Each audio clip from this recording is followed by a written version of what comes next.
Kobe Jones was originally developed by two colleagues of mine, a gentleman called Ken Suzuki from Japan and another chef called Gerard Wallace, who I worked with in a previous iteration or a previous life.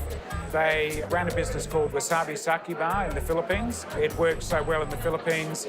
Gerard came and saw me when I was an industry consultant and said, look, we want to bring this concept to Australia. We searched for the original location, which was actually in this location, but a smaller proportion of the restaurant. And in 2003, we finally got it opened on the 2nd of January, actually. And from there, it's just gone, we'd like to say, from strength to strength. We've grown from one operation into 5 and just taken the concept to different levels to now include teppanyaki as well. And it's met the market. And we sort of estimate that we've probably served somewhere in the range of 1 million people since we've opened.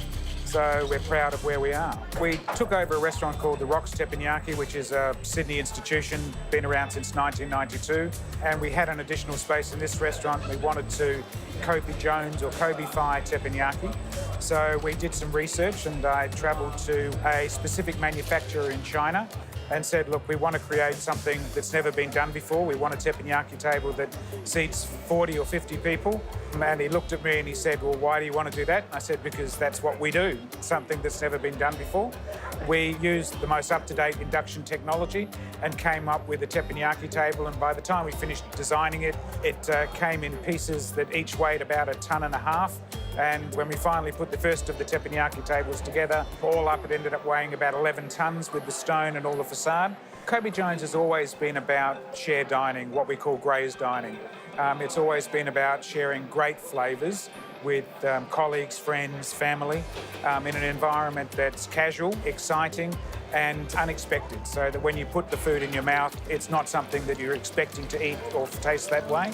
What sets Kobe Jones apart is that we offer something that is not mainstream. And we are both traditional Japanese and an East meets West concept, which is a really hard thing to find. And because we're about protecting the Japanese core of the menu and the Japanese core cuisine, it's always different. 15 years is a long time in the life cycle of any business. Some people will tell you it's 5 years, some people will tell you it's 7. The key is to focus on what is core to the business. At Kobe, those core concepts are quality. Quality is simply not negotiable.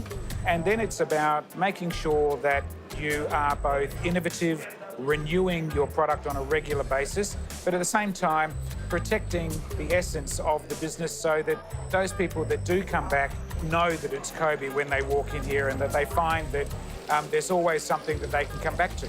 They say in industry that if you don't know who you are, don't be surprised if your customers don't know who you are. So we're very focused on being true to ourselves, which means that, you know, dining at Kobe is not necessarily an experience you want to rush.